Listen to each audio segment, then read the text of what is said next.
Máš minútku? Hľadali sme človeka k nám do firmy. Veľmi sa teším. Prišiel človek s 20-ročnou praxou, strojník s preukazom, hotový človek, len nafasovať monterky a môže robiť. Hej, ja si istý? Ako to myslíš?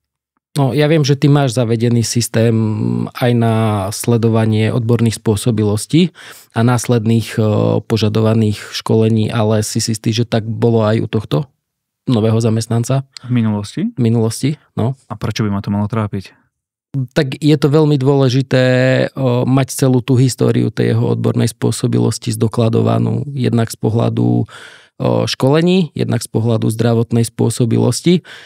Stať sa môže to, že on má možno preukaz vydaný v roku 2010 a po 5 rokoch aktualizačku neabsolvoval. Nejakým nedopatrením mu to potom vzdelávacia organizácia dala v roku 2016 alebo 2017 a tým pádom ten jeho doklad už bol neplatný a on žil v sladkej nevedomosti aj do dnešného dňa, že teda preukaz je platný, všetko je v poriadku, ale z pohľadu zákona a legislatívy je to človek bez odbornej spôsobilosti v tomto prípade.